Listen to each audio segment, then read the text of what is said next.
There's an epic story in the parsha where the wife of Yosef's master, Joseph is sold down by his brothers down the river. He winds up down in Egypt, and someone named Potiphar purchases him as a slave. That's a story in the Torah. The wife of Potiphar was, in our tradition, one of the most exceptionally beautiful women in world history. She was exceptionally beautiful, and Yosef was one of the most handsome young men in history. So he is a 17-year-old boy. His family has abandoned him, and he winds up down in Egypt. His master's wife really, really is attracted to him, and the Torah says on a daily basis would proposition him and try to get him to sin. And it happened one day that he's the only one in the house. He's the only one there in this big household. Somehow she finds this opportune moment, and she grabs him by his clothing and says, "Lie with me." And he manages to run out of the house. He runs out of the house. She's left holding his clothing. When other people come around, she yells and claims a woman spurned, right? Hell hath no fury. So she claims that he attacked her, and he winds up going to prison totally unjustly. But that eventually leads to very great things, because going down to prison, he winds up being brought to Pharaoh and taking over the country and saving the world from famine and all kinds of amazing stories that happen. But what happened on that day? So says the Talmud as follows. What happened? Like, what's the story? Why was he... So it says, this is Sota, page 36. The Talmud says, pull it up here on my screen because that'll be easier to read from. I don't know why it's showing me everything else other than what I want to see. Here we are. Sota 36b. So it says, Vayavo habaisa, he came to the house to do his work. La'asos melachto. Rav and Shmuel, two ancient sages of the Talmud, Rav and Shmuel. Chad Amar, one of them says, Lasos melachto mamish. One is of the opinion that he was there to do his actual work. That's what the verse means. The other one says, Lasos srachov nichnas. He came in to do what he had to do. In other words, he came in intending to sin. Okay, so what happened? But also Shah, he was ready to go. So why didn't he? Why did he suddenly flee the house? But also Shah, at that time, Ba'asa diakno shel aviv, the image of his father came, v'nirasat lo b'chalon, and appeared to him in the window. Amar lo Yosef. He said to him, Yosef, asidin achicha, you and your brothers, all the brothers, are going to be commemorated on the stones of the ephod, of the Kohen Gadol's Choshen. They're going to be remembered on the breastplate of the high priest. Ve'ata beinehem, and you're one of them. Ritzoncha sheyimche shemecha, do you really want that your name should be erased, mi beinehem, from among them? V'tikarei roe zonos, and you will be referred to instead as a whoremonger. So Yaakov had 12 sons. One of them chased the ladies, and there's 11 left for this thing. Dichsiv, as it says, Viroa zonos, a person who runs after zonos, ye'abed hon, loses a fortune. The person who has one spouse who he loves and he's connected to, and that person has a great fortune. Born with a certain innocence, it's an enormous value. One of the greatest things that I feel that my parents gave me by raising me in an observant home, sending me to boys' schools. One of the greatest possible things that they gave me was that when I got married, the first female that I had any kind of meaningful, intimate contact with that wasn't, a mother or something like that, was my spouse. And I feel like it's one of the greatest possible gifts that they gave me. It's something that can't be replaced. It's totally different. And that doesn't mean that people don't have the tests of a Yosef, but you ma'abed hon, you lose a fortune. It's a great wealth. It's a great gift that a person would have when they have such a lifestyle. A miyad, at that moment, Yosef managed to control himself, and he fled the house. Okay, so there's some textual stuff that's interesting. That's going to lead us to very interesting considerations. Vayonos vayetze hachutza.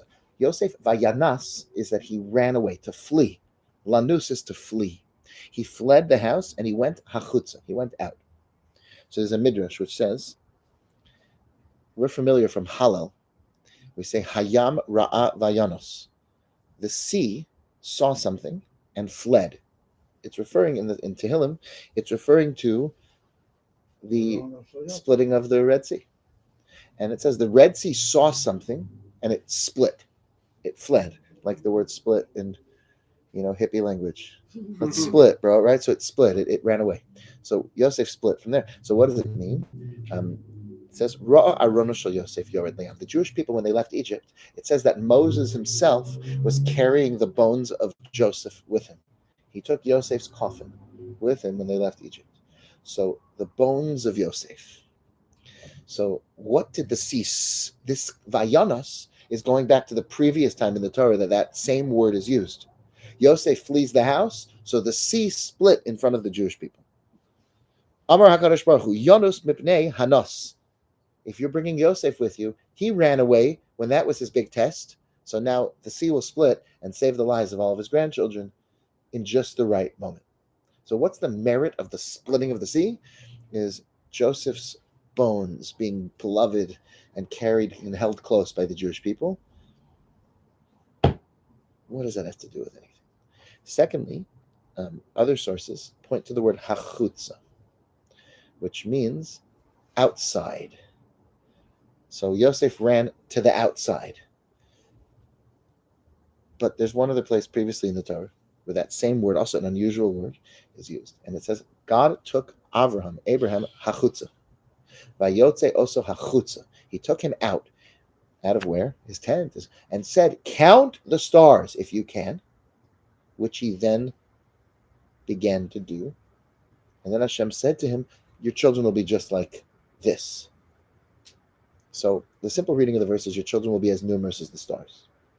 However, Rav Meir Shapiro said, listen to the pasuk again. Vayotze oso hachutza. Vayomer sefor hakochavim im tuchal lispor otam. Means he took him out and says, count the stars if you can count them, which nobody can. And then it says, Vayomer, and he said, so will be your descendants. So said Rav Meir Shapiro, the great founder of the Daf Yomi, the Shivas Chachmei Lublin. He says, I don't understand. You don't need to, if someone's talking, you don't have to, the Torah doesn't say, and he said. It just continues the sentence. Or maybe starts a new sentence. So the answer is no, something happened in between. That's why I just said it to you. God told him, count the stars if you can. He said, okay. He started counting. Was he crazy? He said, Rav Meir Shapiro, you can't count the stars. That's impossible. And God said, only if you can. And that's just, I could try. I could try the impossible. And that's when God said to him, Ko Yezeracha, that's what the Jews are going to be like. That is what the descendants of Abraham will be like. They will try the impossible. You will be unable to dissuade them from anything. They will believe that if God gave you a charge to do something, then it's indeed possible. And that's what you saw when you read the accounts of people who were standing there around a mass grave, digging their own grave, and their last words were, I believe that Mashiach is going to come. So what are you crazy? I mean, you're crazy. And the answer is, we believe in the impossible. We do. And that's why we're still here. We believe that if God's on your side, and I'll tell you, the way Rav Noach Weinberg used to say to people, he would say to somebody, a young person, he would say, do you think you can change the entire world? And the person would say, no. I don't think I can. It's okay. If God, the infinite God who created the universe, if he was on your side, could you change the world? I said, well, yeah. He said, I'm here to tell you God's on your side. God's on your side. I mean, that's a very important thing, and it's true. If you really believe that, you can count the stars, you can do anything. So, Vayotze also hachutza, our sages say, Rashi quotes on the pasuk, God took him out. What did he take him out of? He said, I'm taking you out of your mazel. Stop the stargazing.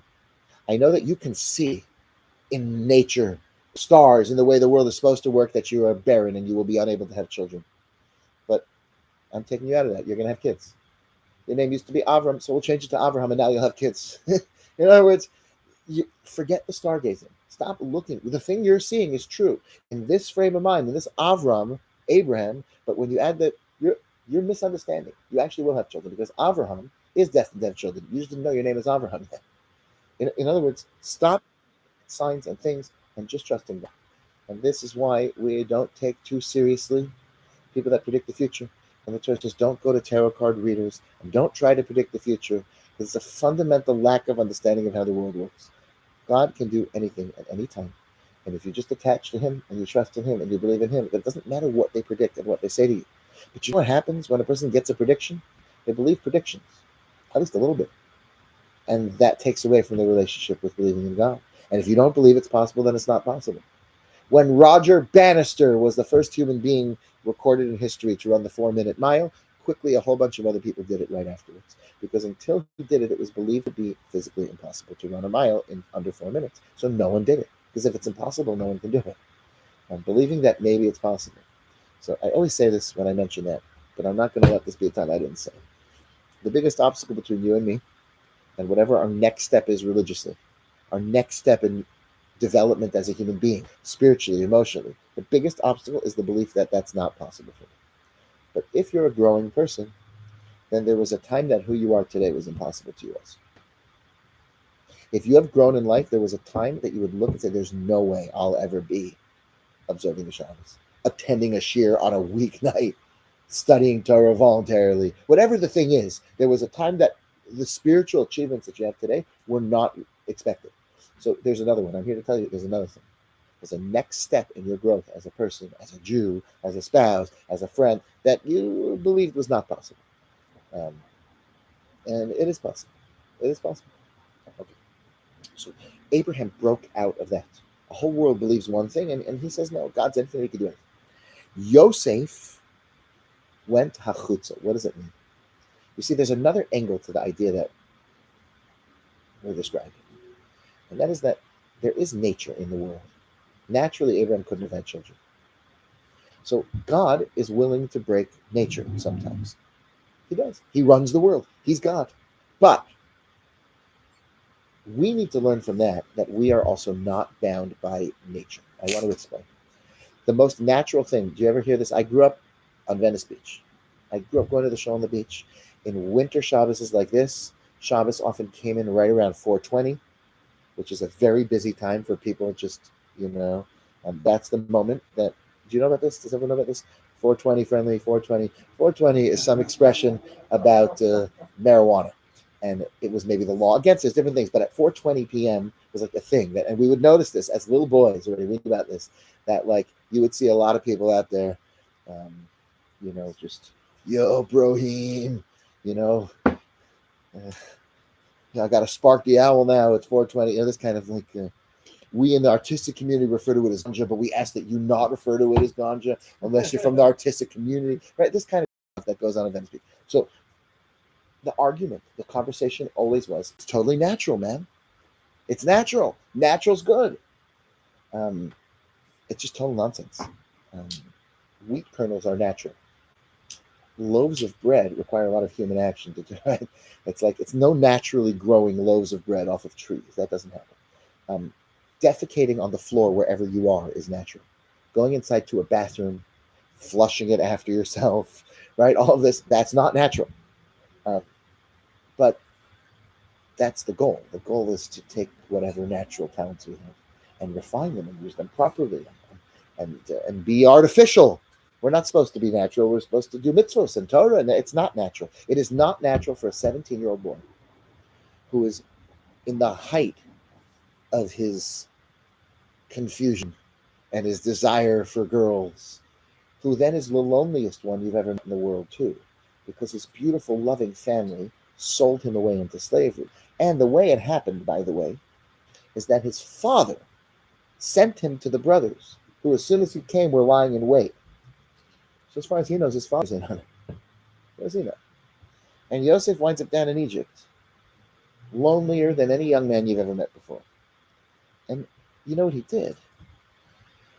He sat on a bus bench the rest of his life, just complaining and drinking away his sorrows, telling everyone, I used to have this nice family. Remember that ending? That's not what happened. He didn't for a second do that. He was pleasant. He was not bitter. The Torah says that his son Binyamin, his brother Binyamin had 10 sons.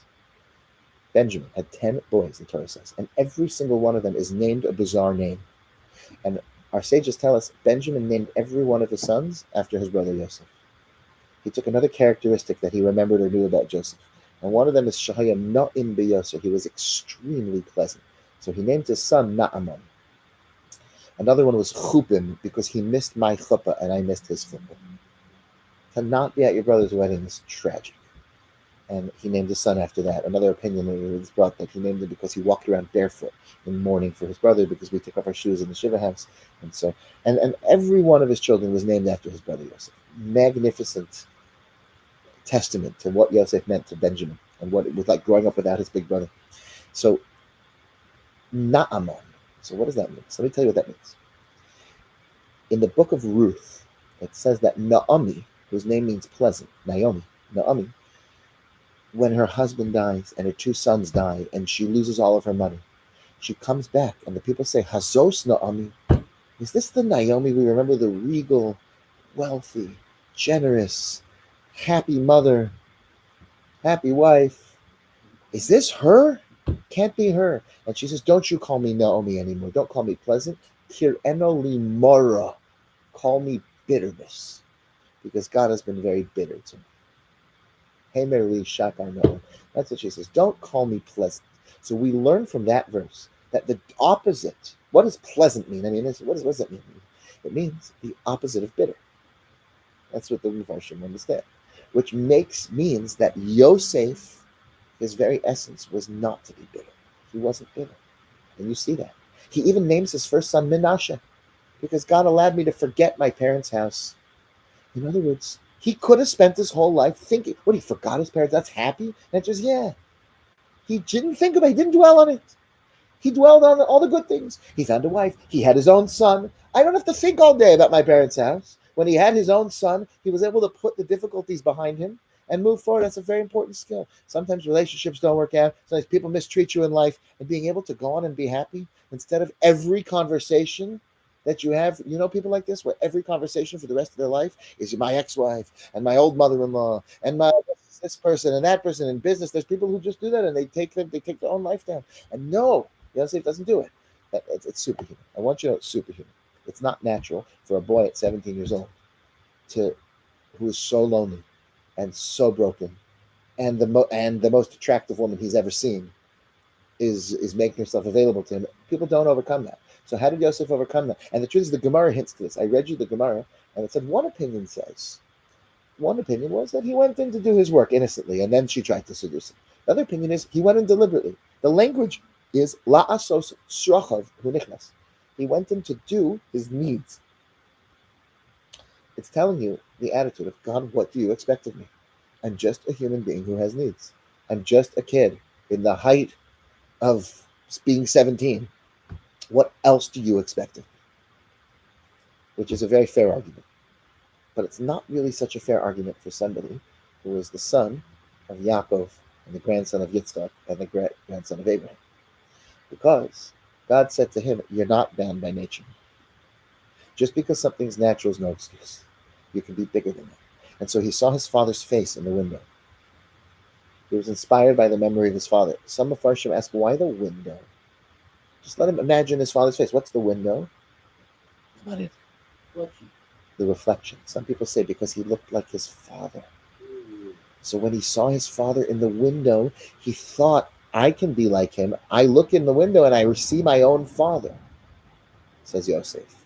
And he says, you know what? I know I can be bigger than that. I know I can be greater than this. There's a great fortune waiting for me if I can overcome this momentary mistake. Okay. So now, the simple approach, the splitting of the Red Sea.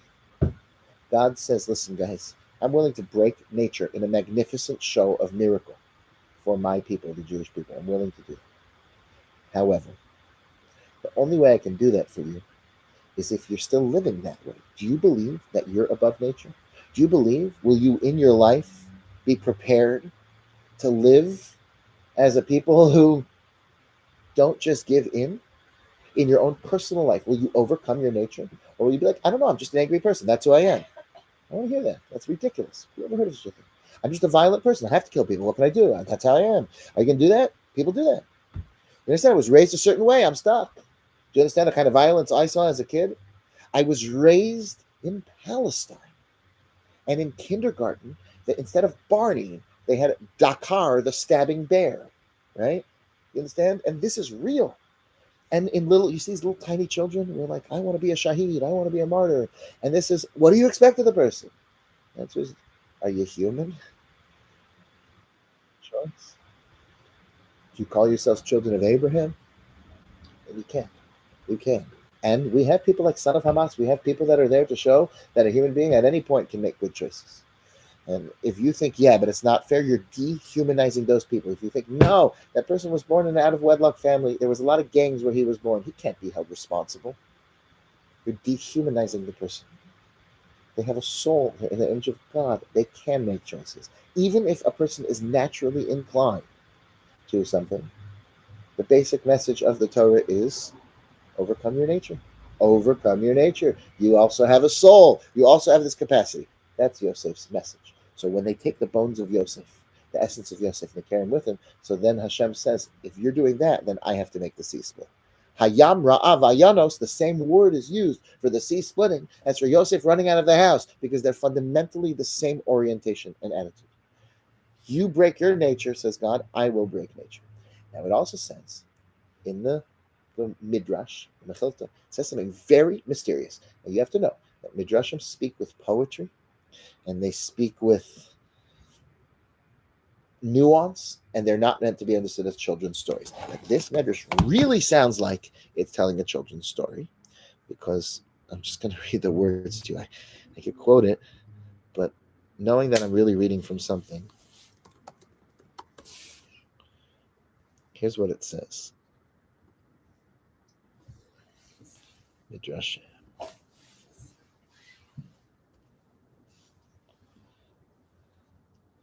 I think I have it here. Here we go. It says that when the Red Sea split, all of the waters in the world split. Then it says, what does that mean?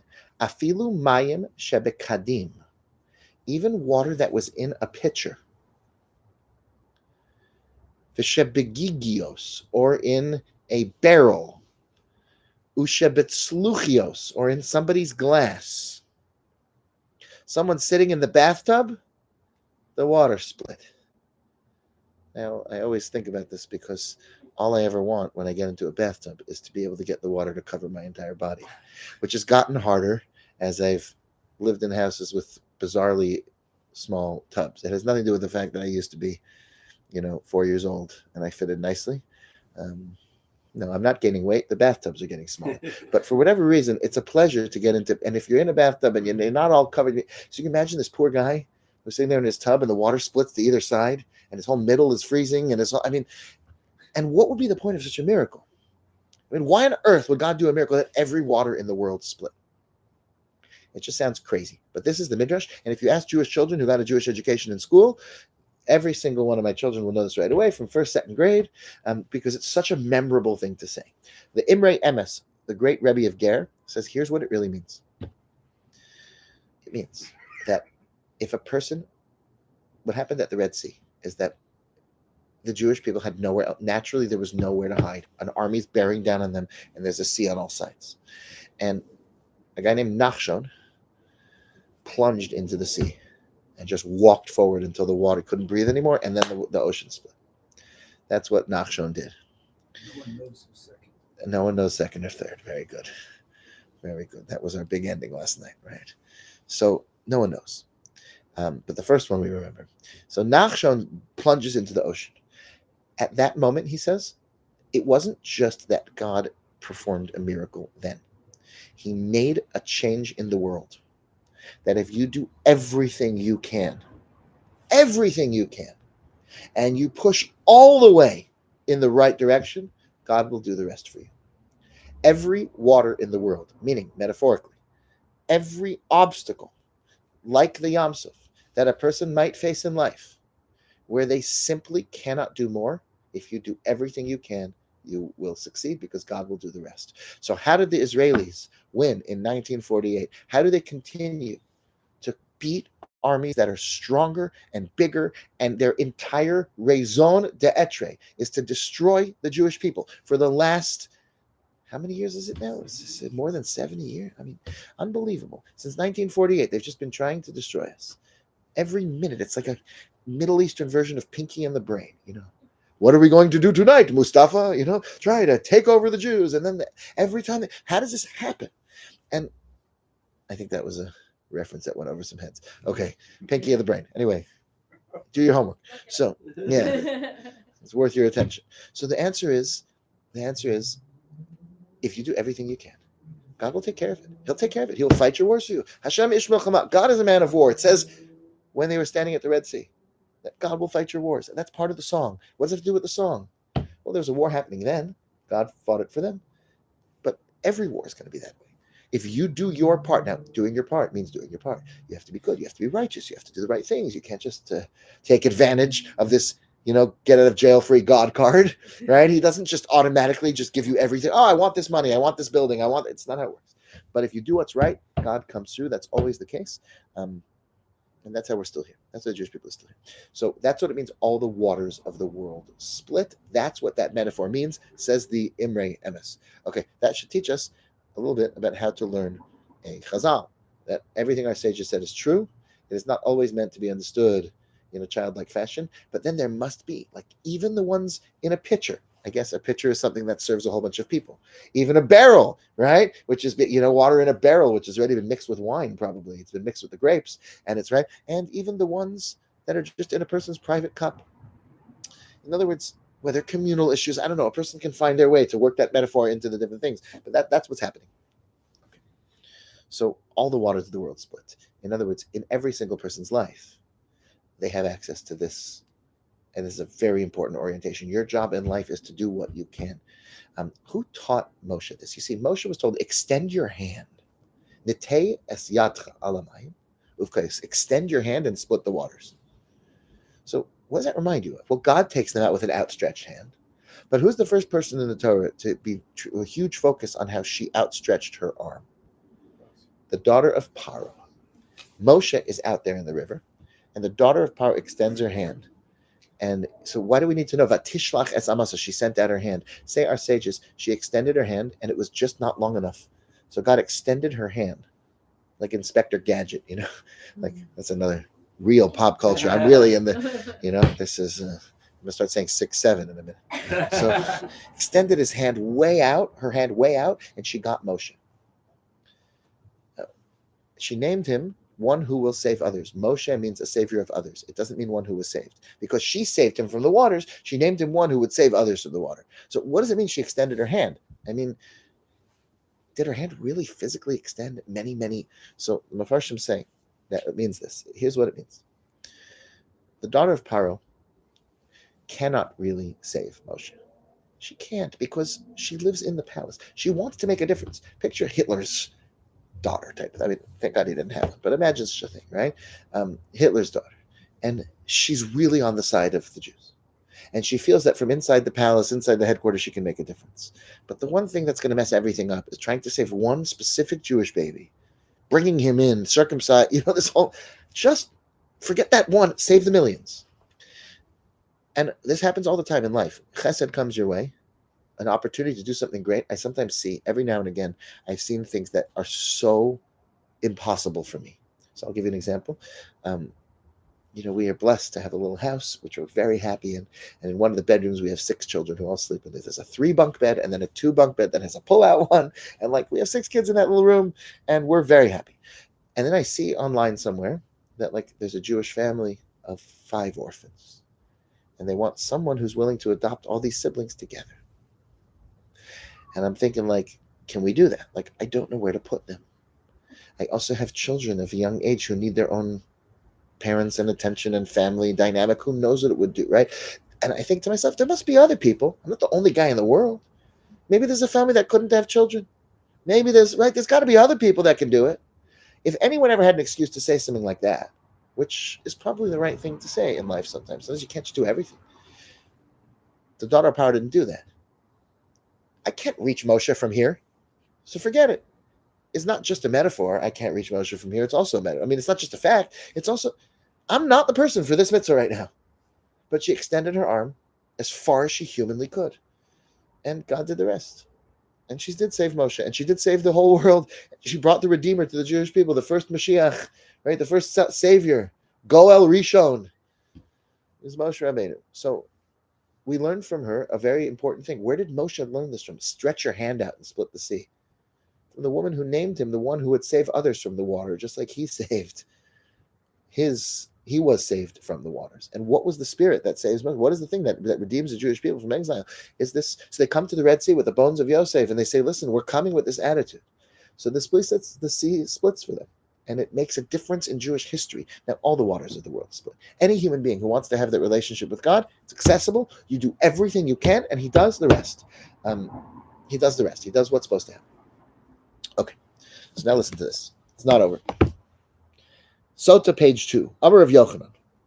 Rav Yochanan says, Koshin l'zavgon ki kriyas yamsuf. Marrying two people, one to the other, is as difficult as splitting the Red Sea. It's as difficult a task as splitting the Red Sea. Shenemar, and it quotes a verse. The verse is, Elokim moshiv yechidim baisa.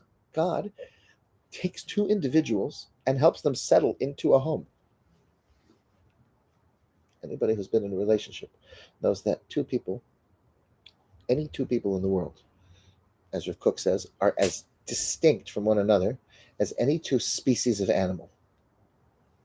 Any two human beings are as different from one another as any two species. They're totally different. Every person has its own world and their own personality and their own quirks, and it's really something that any two people can ever live together. But God arranged for that. He helps that out. He made a world like that. And so listen to the verse. Elokim moshiv yechidim b'isa. Brings individuals to the home together. Motzi asirim bekosharos. And he takes captives out of captivity bekosharos. In kosher, kosher plural, in koshers. So Rashi explains the following. Motzi asirim bekosharos. He took the Jewish people out of Egypt bekosharos, in a time of year, bechodesh kosher, a kosher month, not too hot, not too cold. Pesach is in it's good weather. It's good weather in April, right? So he took the Jewish people out in the spring, lochama velotzina. So that's similar to a marriage. Two people hopefully balance each other out. Hopefully it's a pleasant. It's not too hot. It's not too cold. They find a temperature they can both live with. Which every couple, is one wants it hot, one wants it cold. And if you marry somebody who's got the same one, don't worry. Some physical change is going to overcome them soon, and they'll suddenly be very cold or very hot. It's not going to last long that you like the same temperature, because that's life. That's so. You got it? In other words, what does it mean? There's some great significance that relates to marriage, and it's as difficult to successfully navigate a marriage as it is to split the sea. And the verse doesn't really talk about splitting the sea. It just talks about God taking the Jews out of Egypt during a pleasant month when the weather's great. That's the Gemara. That's the pasuk from Tehillim. So it's in the Psalms, and it's a Gemara. And the question is, what is the Gemara saying about the splitting of the sea relating to marriage? Okay, in Jewish thought, in many, many, many places, I have a list of them in my sefer. Mayim, water relates to chesed, to kindness, generosity. Water is what we live on, right? Where water represents kindness, it represents prosperity. When it rains, things grow. Water represents chesed. And at the beginning of creation, the Torah describes a world filled with water. The entire world is water, only. If you don't have boundaries, so that the water stays in the oceans, and God creates a world of boundaries, then nobody can live.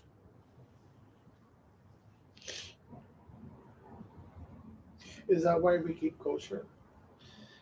Without a question, there's got to be a deep connection between kosher and this balance, right? We have to think of how to say it eloquently, but I think you're onto something. So listen to this. In the very beginning of the world, there's no boundaries yet as the world's being created. But then something happens. And the human beings living in the world totally overdo the concept of chesed, of kindness. Now, let me explain what that means. Kindness is the opposite of boundaries. The word chesed in the Torah is used to describe a man who marries his sister, chesed hu. Chesed, which normally is such a good word, which means kindness, is also the blurring of boundaries. So normally, this is my money, but I'm willing to share it with you. This is my house, but I'm willing to open it to you. That's chesed. But the downside is when a person totally destroys boundaries completely.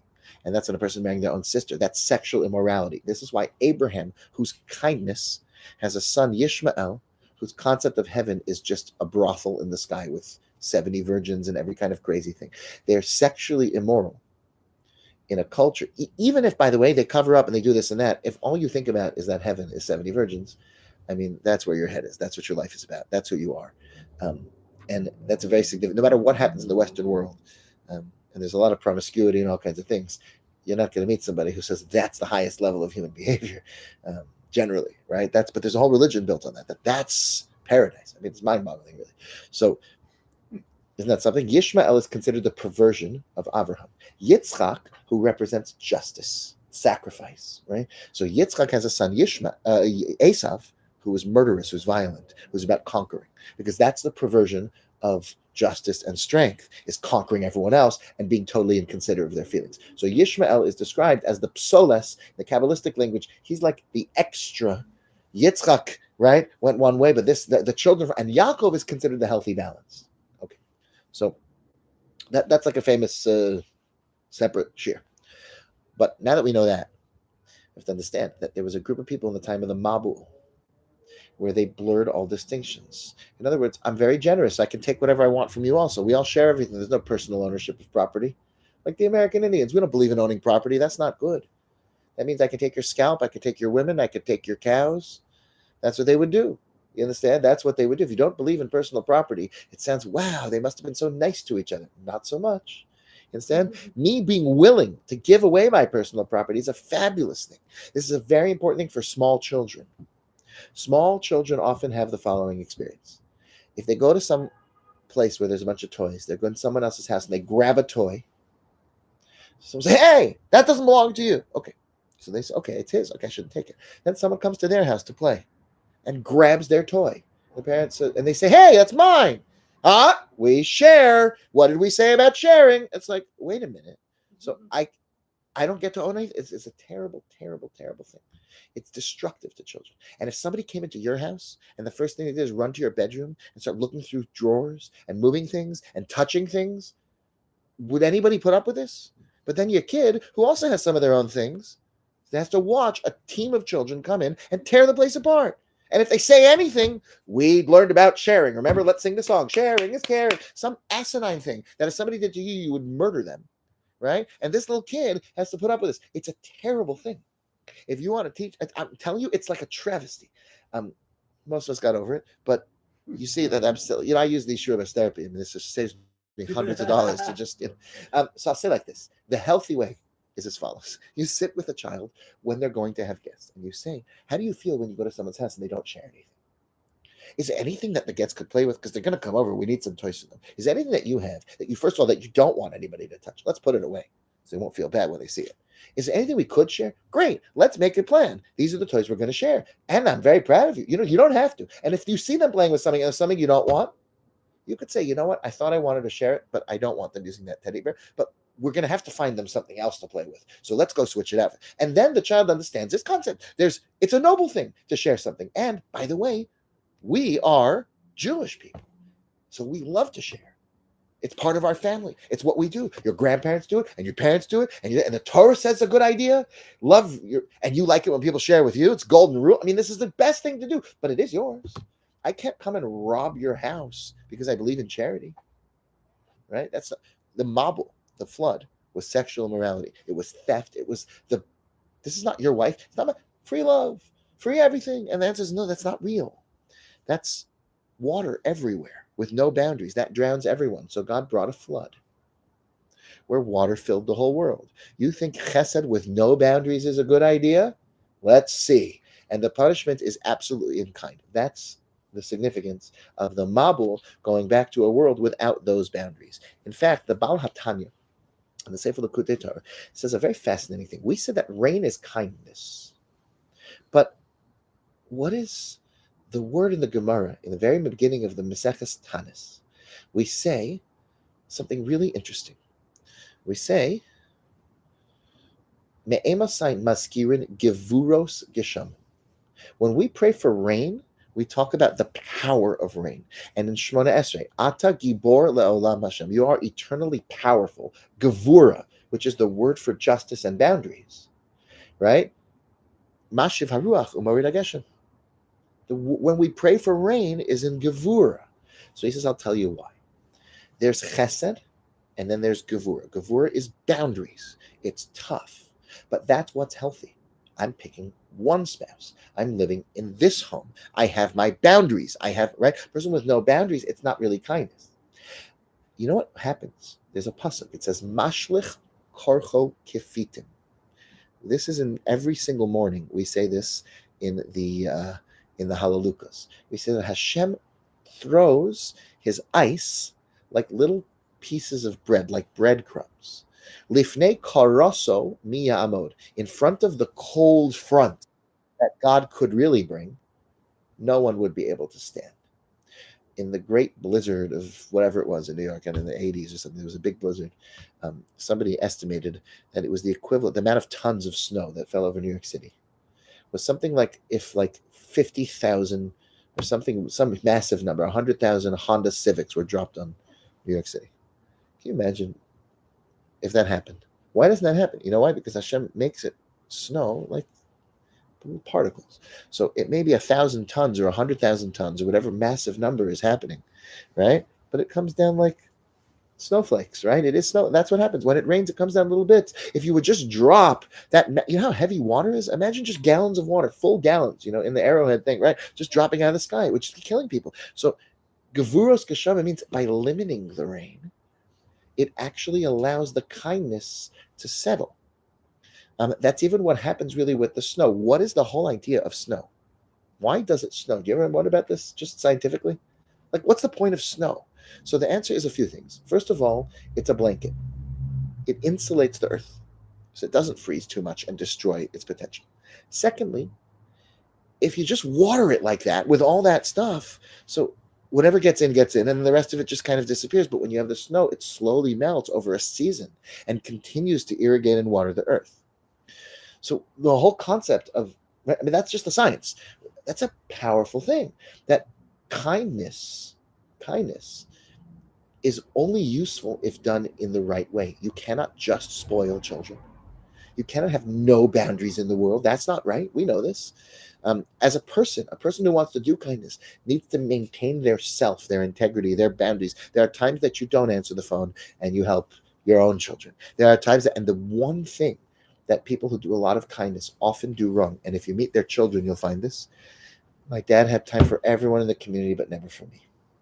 He was always running off to a Hatzalah call or to this or to that, and he was never there for me. And that's not kindness. So if you want to change the world, go home and love your family. So that's for sure true. That's absolutely accurate. And you should also change the world. But in other words, you need to have the boundaries. You need to have for yourself, a person needs to take care of themselves. Hillel famously there's a verse in Proverbs which says, Gomel nafsho ish chesed. A person who is good to himself is a man of kindness. And Hillel talks about how one of his students asked him, where are you going? And he says, I'm going to take care of a very important kindness, to do a mitzvah. How do you keep a balance in life between being satisfied with what you have and striving to achieve more and to do more and to do better, but at the same time reflect on your life and be happy with what you've done? So I want to tell you, since it's a little bit of an aside, but it's such a good question, I'm going to answer it, but I'm not going to elaborate too much, and then we will talk about it after this year. There's a verse which says, a person who loves money will always want more money. A person, and then our sages say, a person who loves Torah and mitzvahs will always want more. If you love what you have, you will always want more. So being happy with what you have will never, ever cause a person, I'm happy with what I have, so I don't need to learn more Torah and I don't need to do more mitzvahs. It never will. Just like being really happy with $1,000,000, really happy. A person makes $1,000,000 today in the stock market, they are really happy, and that makes them say, I want to do it again tomorrow. That's always how it works. So it's very important to understand that a person who says, I'm happy with what I have, so I don't need more, I'm okay where I am as a Jew. They are not happy with what they have. They are not enjoying it. It is not enriching their life enough. Because if it was really enriching their life when they spent 10 minutes studying Torah, they'd say, you know what, maybe I should do another 10 minutes. The minute they say, 10 is enough, that 10 was torture for them and they didn't enjoy it and it didn't enrich them as it could have. So I think that's the formula, is that they are the same thing. Ambitious people are happy people. Sometimes you have a person who's ambitious because they're empty, but then they're not really, it's not the right kind of ambition. It doesn't really last. It only really works when a person is sameach bechelko. And that is why we have, when it says he is happy with his lot, Reb Chaim Volozhin and others say that also relates to spirituality too. A person has to be happy with their lot spiritually. They have to say, lucky to be a Jew.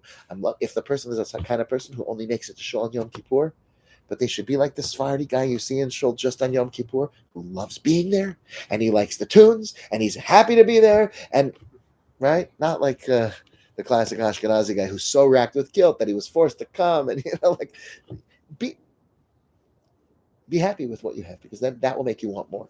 And it's always true, by the way, with children.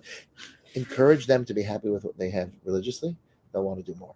You say, you're not learning enough. You're not doing enough. You're not coming to synagogue enough. It's very ineffective. It's very ineffective. It alienates. Okay, so how does this relate to marriage?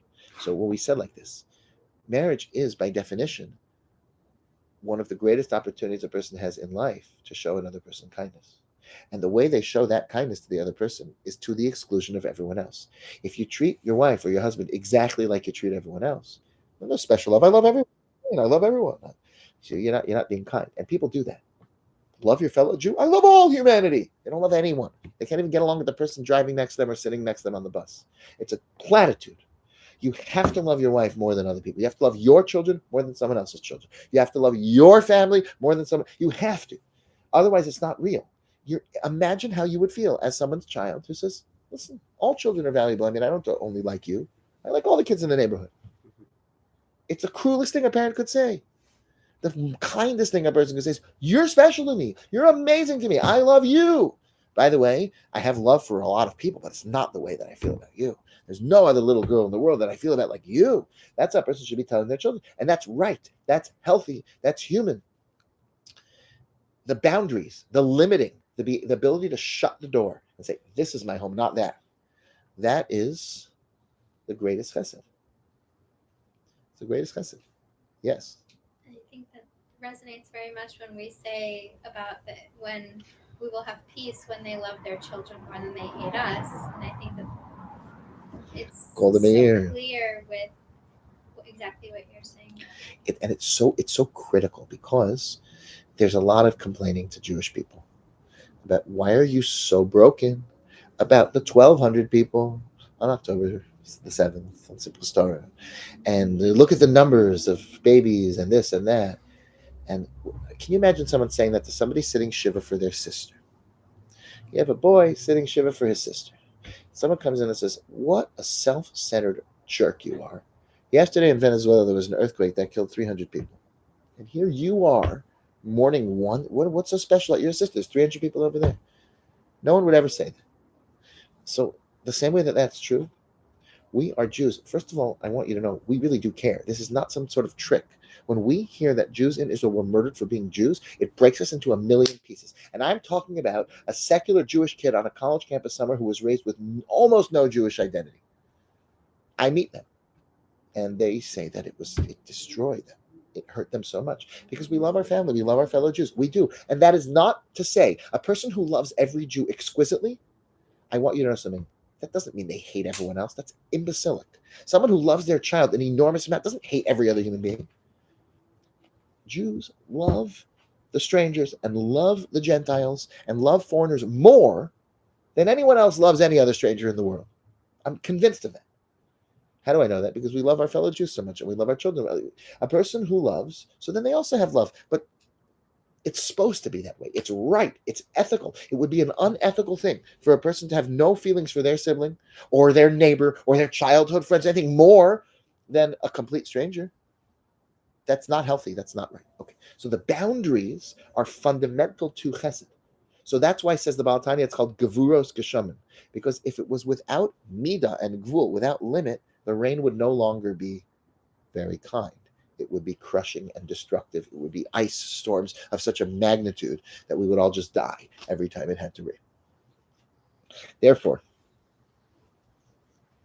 splitting the sea is a perfect metaphor for a marriage, because on the one hand you have a sea, you have water, you have chesed, but if it's not cleared away a little bit, everybody drowns. There has to be balance between two people in a way that is very, very similar to what makes good weather. Balance. Chesed and gevura, kindness and discipline. When those are mixed appropriately, it's true kindness. It's true kindness. And when those boundaries are breached, you have to stand up strongly. And it's not simple because we're trained to feel like it's not kind. A person who has to scold their child can often feel so bad. The child cries. And there are people that just don't do it because they can't bear to. And those children are not better off for it. They're not better off for it. And the same thing is true. The same thing is true in every time that it's necessary to be what's called small dochev yamin mekarev. The Talmud says that that's how you should treat children, and he says, that relationships require a certain tension, where the left hand pushes away and the right hand brings close. So, since the right hand is the stronger hand, it's a hug, but it's a hug that has a certain tension in it, in the sense that it's not just anything goes. There's balance here between chesed and between boundaries. And this is absolutely important. I spoke to someone recently who was telling me that when he goes to therapy, his wife wants to know everything he talks to the therapist about. And he wants to know, is that appropriate or not? That's the question. He doesn't think it's appropriate. He simply wants to know, what does the rabbi say? And I explained to him this idea of a marriage. On the one hand, we're supposed to become one, the Torah says. At the same time, it's two. So Adam and Eve, it was male and female. It says Adam was male and female. God says it's not good for man to be alone, so he split them into two beings. So I understand they weren't alone. There was male and female. And God split them in half. When it says he took one of his ribs, the accurate translation is one of his sides. It's not rib. And Adam and Eve were two sides. I mean, the verses are very clear about that, and that's the simple way of reading the Torah. And that's what Rashi says. That's our tradition. So Adam and Eve were male and female, and they could reproduce. And God said, it's not good for man to be alone. I'm splitting them into two. Okay. These are very deep concepts. But the idea that male and female, human beings, need to be two in order to be not lonely. It's not good for man to be alone. Means that what makes a relationship exciting is the idea that two people are both one and two at the same time. On the one hand, they're unified. On the other hand, they each have their own identity. It's exciting when somebody has their own identity. When you are a single guy and you're dating and you're chasing, so it's a very exciting thing. It's like, okay, now here we are. So there are things like the laws of Nida, right, where husband and wife are coming back and forth, and that's an important thing. But just in general, that's also accomplished by people having their own personal interests and their own space and their own feelings. And I'm not entitled to know what you said to your therapist because you're a person who has feelings, and I don't own all of your feelings. I can be curious, but I have to realize, I don't own that. I don't get to know the password. Okay, listen, sometimes people have breached trust so egregiously that they lose their right in the relationship to have any secrets and there's such a thing. But generally, a person can have their own interests. A person can have their own friendships. A person can have their own space.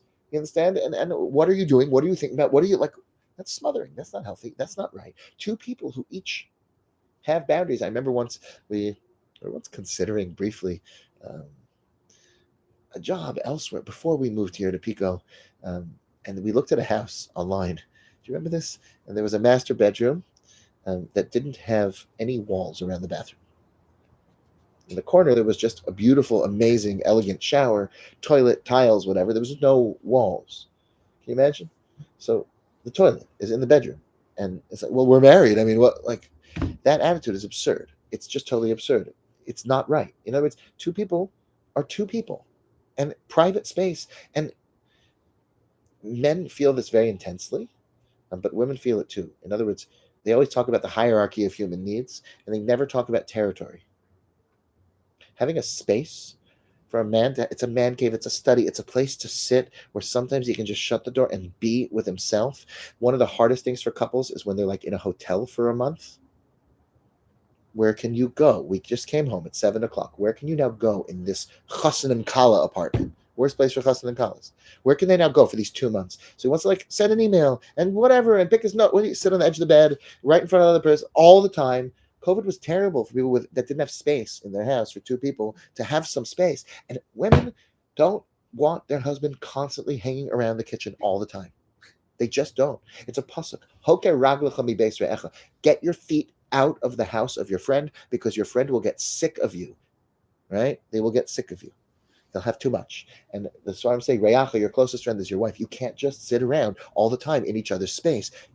That's not bad. Well, if we were really meant to be, no. Meant to be doesn't mean that you totally lose your identity. There's a balance between boundary and chesed and love and unity, and they go together well. And the final expression of this, so Yosef, right? Yosef is boundaries. He manages to control sexuality in the appropriate way. He saves his soul. He saves himself for the right marriage and for the right behaviors.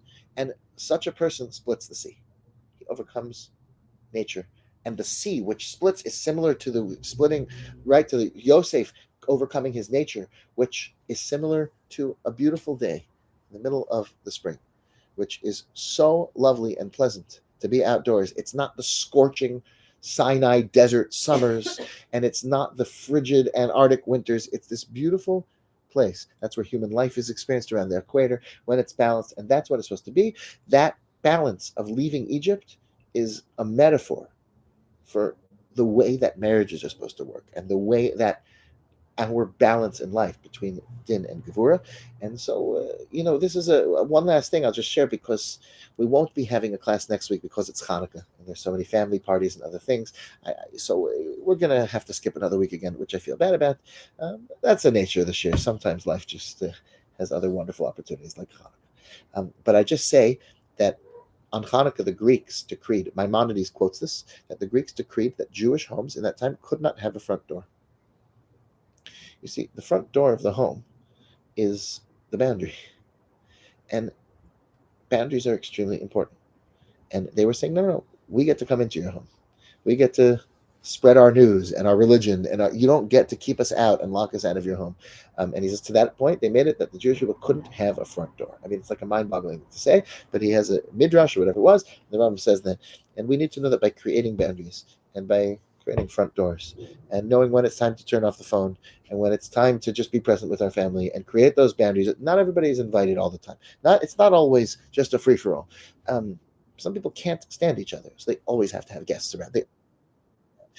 There's times that it shouldn't be that way. There are times that it's just the parents, and sometimes it's just the parents and the children, and sometimes it's, you understand, it's also time for chesed. But the boundaries that we create in life to maintain ourselves properly, maintain our relationships properly, maintain our chesed properly, is the boundary that makes it meaningful, makes it effective. The best mashal I've heard over the years for something like this is how powerful gunpowder is. And if you just throw a bunch of gunpowder out there, you have fireworks and you have very interesting, nice, loud sounds.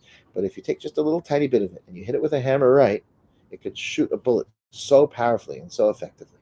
And that by concentrating and focusing with gevura, with the power of discipline, the strength of chesed, it becomes one of the greatest, most amazing, impactful things that we can have.